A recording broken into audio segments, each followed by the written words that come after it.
Hello. Today we are going to do the third lesson of our unit, which is Fighting for a Cause. Today's lesson is going to be over Eleanor Roosevelt, who is not the lady on the screen, but we are going to learn we're going to learn about the life and contributions of Eleanor Roosevelt. These are our objectives. Identify the main causes for which Eleanor Roosevelt fought during her lifetime. Explain the term discrimination. Explain the concepts of civil rights and human rights.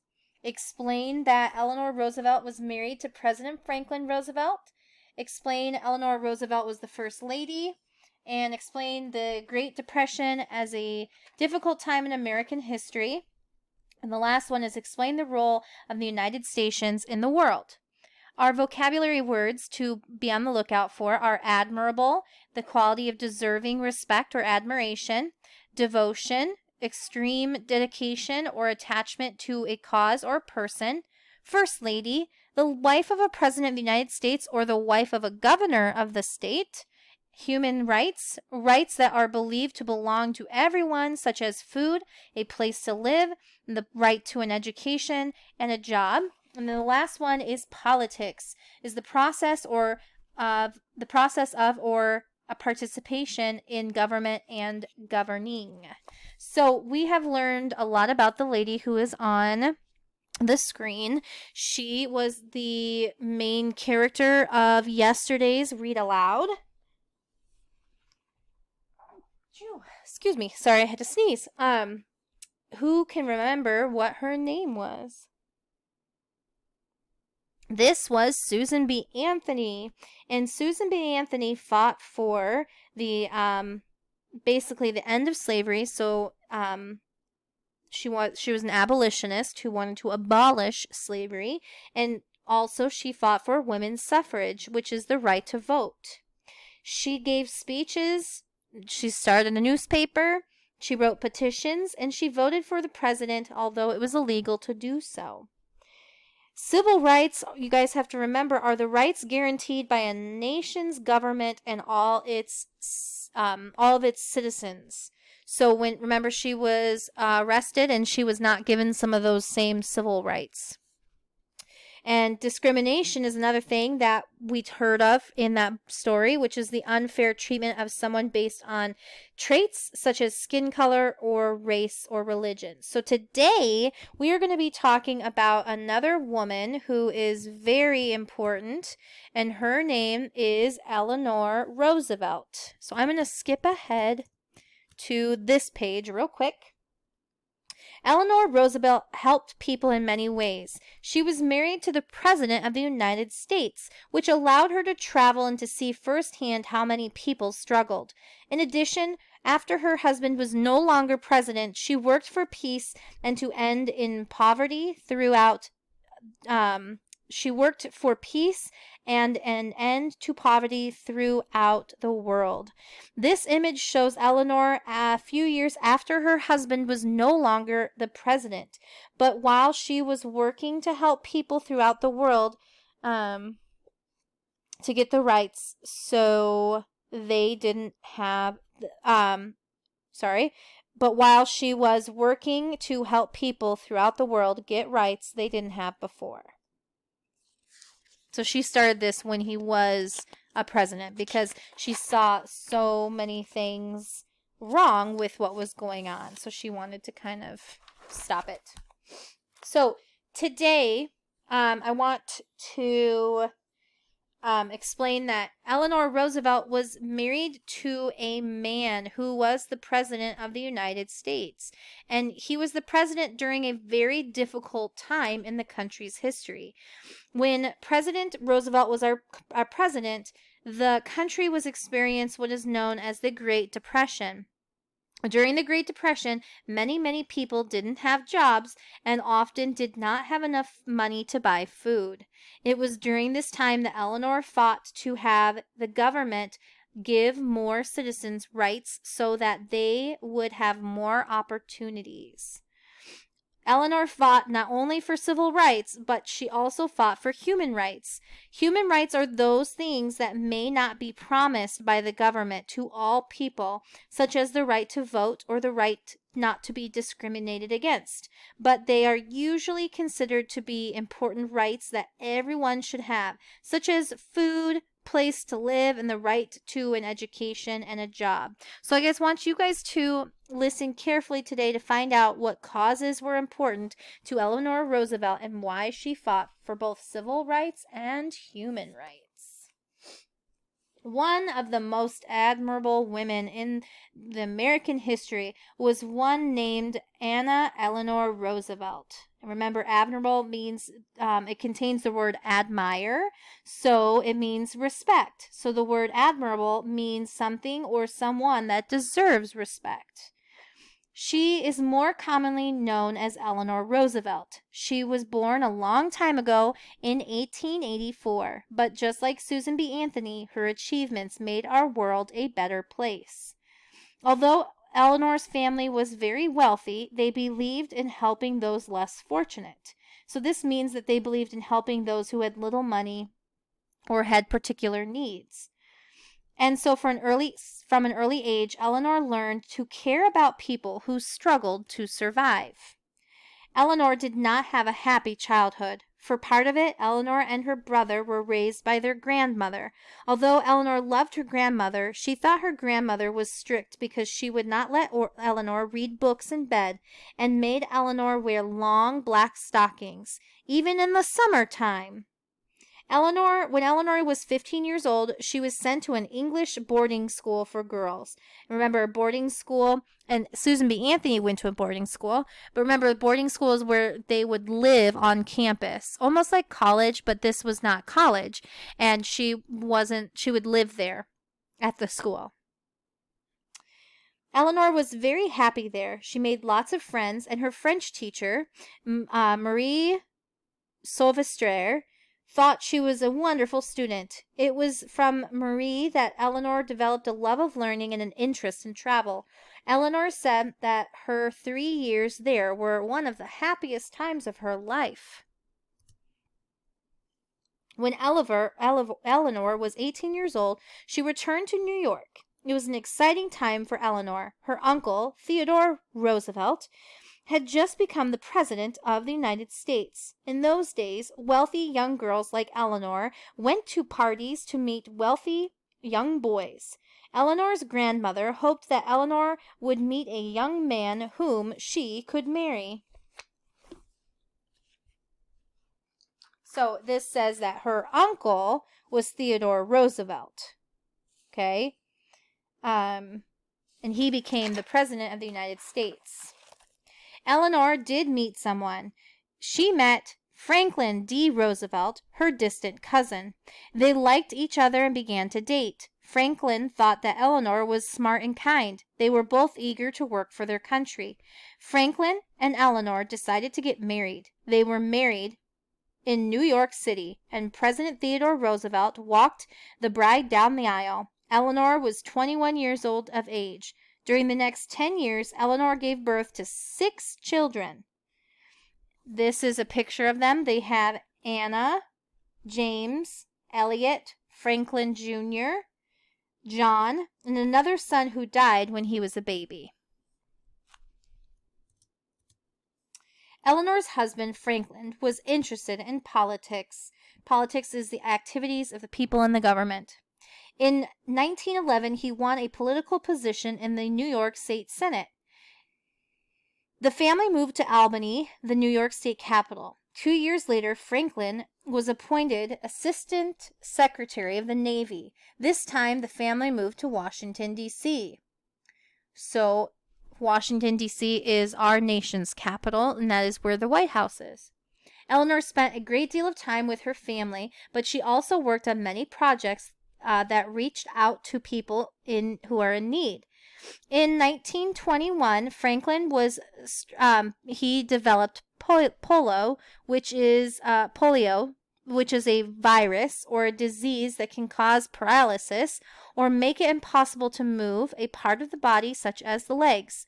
Fortunately, today there is a vaccine against polio to protect people from getting this disease. Because of the disease, Franklin could not get around very easily. He spent many hours in a wheelchair, which you see in this picture. Franklin had hoped to become president one day. He was afraid that he would no longer achieve his dream. Eleanor demonstrated great devotion or extreme dedication. Remember what that was? Extreme dedication or attachment to something or someone. So she had an extreme dedication to her husband. She was determined to do everything she could to help her husband fulfill his ambition to be president. Remember, ambition means that you were determined to do something. So that was his goal. He was determined, so she was determined to help him. 9 years after being diagnosed with polio, with Eleanor's help, Franklin became the governor of New York. The governor is the head of state government, similar to the way in which the president is the head of the United States. Then, on March 4th, 1933, Franklin D. Roosevelt became the 32nd President of the United States. Eleanor was by his side as the First Lady. And remember, the First Lady is the wife of the President. Franklin D. Roosevelt had become president during one of the most difficult times in American history. This period was known as the Great Depression. Millions of people were unemployed or without a job. Many were hungry and desperate. Hundreds and thousands of men and women and children stood in line at soup kitchens. Soup kitchens were places where food is provided for free in those in need. Franklin and Eleanor were saddened by what was happening happening to so many Americans. They promised to help them. Eleanor traveled all over the United States, acting as her husband's eyes and ears. She met with groups of people and asked them how her husband could help them. Eleanor told Franklin about all the things she saw. She told him about the difficulties that so many people faced. She told them about the good things that were happening too. Eleanor's reports to her husband helped Franklin make big decisions. So with millions of people unemployed, it was difficult for many to find jobs. Eleanor focused on finding ways to create new employment opportunities, especially for African Americans. Eleanor persuaded her husband, President Franklin Roosevelt, to set up an advisory group called the Black Cabinet.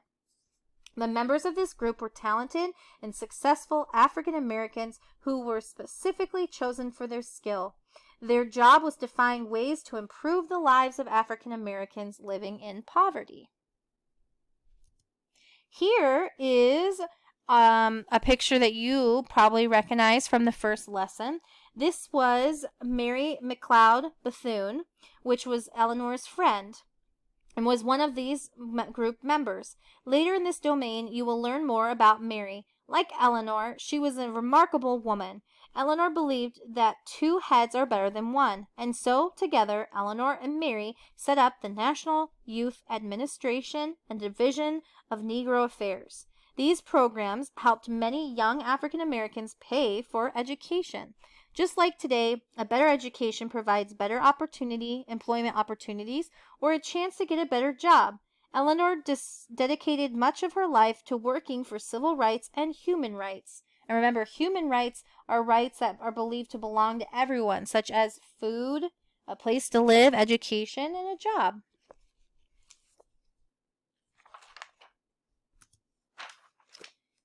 As the First Lady, Eleanor had many chances to speak about the problems facing America. During the Great Depression, Eleanor had a radio show. She wrote a newspaper column. In addition to campaigning for equality for African American children, women, and the poor, Eleanor also campaigned for the rights of Native Americans. Eleanor highlighted the fact that Native Americans were being pushed off their land and that their way of life was continually threatened. In 1939, Eleanor took a stand against discrimination. Remember, discrimination is not giving people the same opportunities just because color of their skin or maybe their religion, maybe if they're a boy or a girl. Eleanor belonged to an organization called the Daughters of the American Revolution.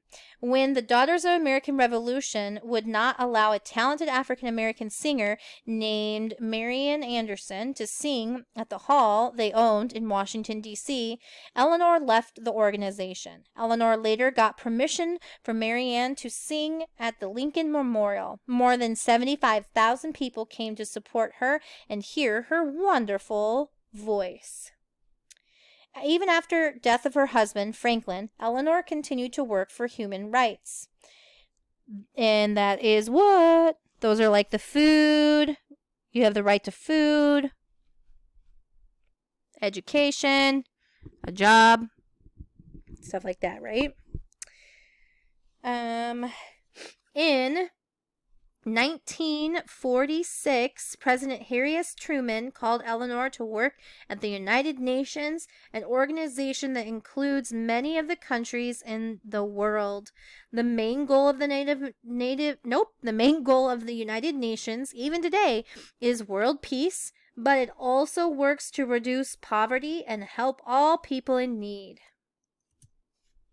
The following year, Eleanor became the leader of the United Nations Commission on Human Rights. She helped write an important document called the Universal Declaration of Human Rights. This document states that all people should have the right to work, right to rest, the right to an education, the right to share in a life of their own community. Eleanor discovered that most people in the world want the same basic rights. Eleanor considered this to be her greatest achievement. For many years, Eleanor traveled to Asia, Middle East, and Europe. She often spoke about the importance of peace in our world. It isn't enough to talk about peace. One must believe in it, she said, and it isn't enough to believe in it. One must work at it. Eleanor was the First Lady from 1933 to 1945. She was First Lady longer than anyone else, and she was an excellent role model for other First Ladies.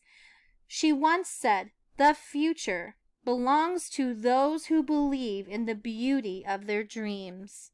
Eleanor tried to live by those words and continued to work for world peace and an end to poverty until her death on November 7th, 1962. She died in New York City and was buried at Hyde Park, New York, her husband's family home. Eleanor Roosevelt was truly a remarkable lady. So, who taught her the importance of helping others? It was her parents, right? Her parents taught her that. How would you describe Eleanor's family, Eleanor Roosevelt's childhood?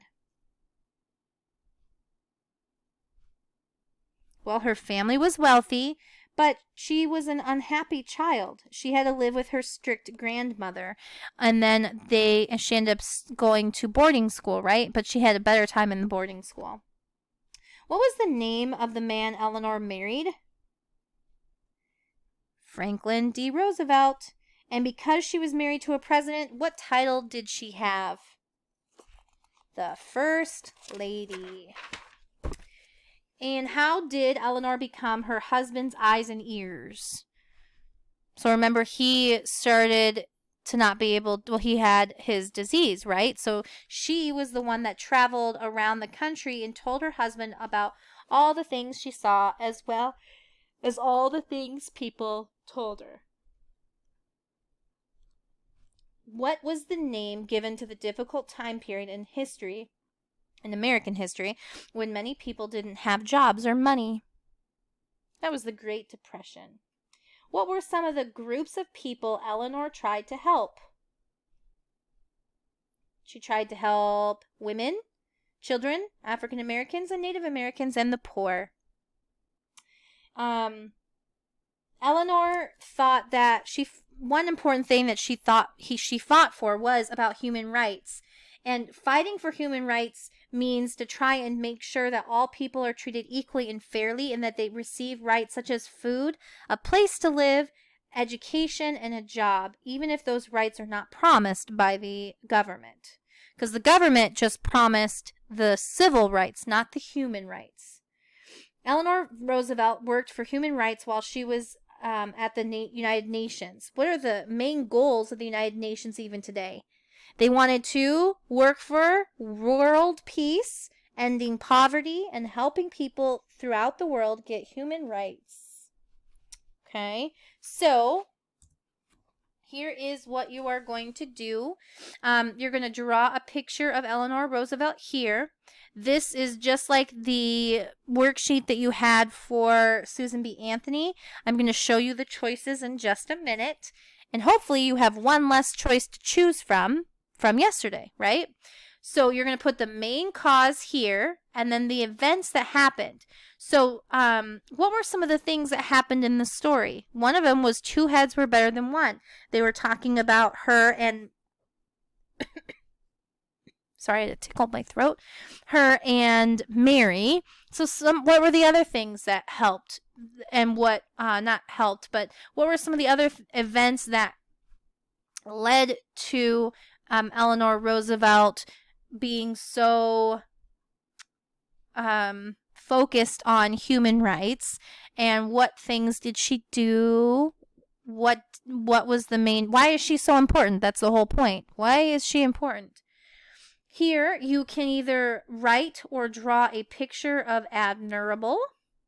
And if you lived in Eleanor Roosevelt's time, what would you ask her? What would you have asked her? I think that should say, if you lived in Eleanor Roosevelt's time, what would you have asked her? They're forgetting a word. So this part right here, what you are going to do is remember these things. You're going to pick one. And I hope that you all have one of them done. Like you should already know that one of them should have already been used from your last one, right? Whoops, that went a little too far. Well, oh well. Eraser. So, oh, criminy. Okay, let me try that again. I don't know why things have to be so difficult. So you guys already used this one in your last one. I don't know why the line keeps going. You clearly see my mouse is right here, but whatever. So you now only have a couple to choose from. So what was the main thing that she felt was important? Was it promoted civil rights in a non-violent way?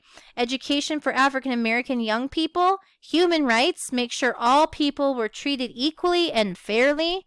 Racial discrimination in sports? Protested segregation on city buses and demanded equal rights or the rights of migrant farmers? I know two right now that I could probably cross out.